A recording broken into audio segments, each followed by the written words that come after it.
Ruto's crisis point: how Kenya's hustler dream turned into a protest nation. Barely 2 years into his presidency, William Ruto finds himself at the epicenter of Kenya's deepest political and economic reckoning in decades. From tax revolts to police brutality and elite corruption, Kenya's so-called hustler nation is now a nation of resistance.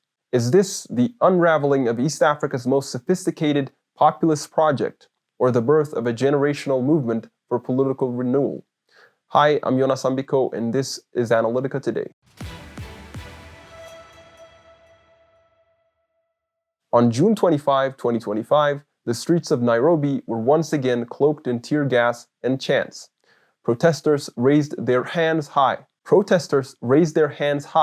chanting one term, an unmistakable message to President William Ruto. The demonstrations marked the anniversary of last year's anti-tax uprising, which left over 22 people dead and saw an attempted burning of parliament.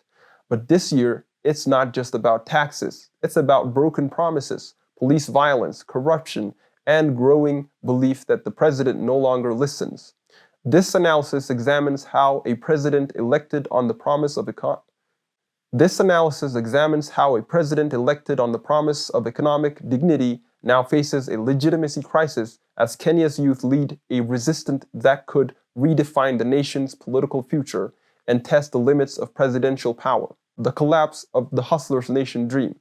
William Ruto rose to power in 2022 on a promise to uplift Kenya's working class. The hustlers, market women, motorbike drivers, and informal traders saw in him a man of the people. He preached in churches, carried the Bible, and spoke the language of struggle. But less than 2 years later, his dreams of a bottom-up economy has curdled into one of the most unpopular tax regimes in Kenya's democratic history. Last year's now notorious finance bill introduced aggressive new taxes that hit fuel, basic goods, and small businesses, breaking his campaign promise and sparking national protests. Ruto justified the taxes as essential to avoid a debt crisis. Quote, "I will not preside over a bankrupt country," end quote, he told Harvard students. But back home, Kenyans accuse him of hypocrisy and betrayal. The cost of living has skyrocketed. Fuel subsidies are gone. Public trust is evaporating. The slogans now sting with irony. Zakayo, Zacchaeus the tax collector, and Mwizi, thief, are the names Ruto's critics chant through the streets. State violence and the crisis of legitimacy. The recent trigger for renewed protest wasn't economic, it was lethal. The death of a blogger in police custody lit the spark. Too many, it symbolized the impunity of a regime that rules through fear rather than consent. Rights groups report arbitrary detention, beating, and enforced disappearance. Interior Minister Kimuchiba Mukomin has promised to deal with protesters. Ruto, in a nationally televised address, went further, warning that if there is no country for him, there will be no country for his opponents either. The veiled threat stunned many and confirmed what critics feared. Ruto is no longer a populist, but an authoritarian with full control over security and parliament. The chilling effect is palpable. Eileen Muga, an unemployed Nairobi resident, says people now disappear, quote, "the moment you say something about the government." Corruption deals and broken alliances at the heart of public rage lies a deeper issue. While ordinary Kenyans pay more taxes, politicians flaunt wealth and ink secretive billion-dollar deals. Last year, Ruto had to cancel a controversial $2 billion deal with India's Adani Group to take over Nairobi's international airport.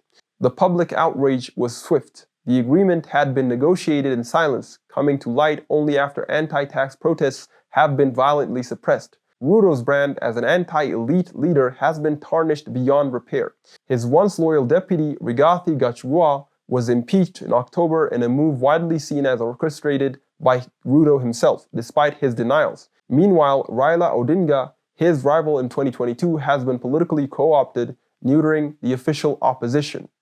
This has created a dangerous vacuum. With no formal political outlet, protest has become the only language of dissent. Youthquake and the new politics of protests. Kenya's youth are leading this revolt. They are digitally organized, ideologically fluid, and increasingly fearless. Peter Kairu, a 21-year-old student, says he no longer believes in institutions, quote, "until we become the change, nothing will happen," end quote. This generation's cynicism is born from lived experiences. The youth unemployment rate hovers around 35%. University graduates hawk phone credits on the street, while members of the parliament enjoy tax-free perks and foreign junkets. But what's emerging is more than frustration.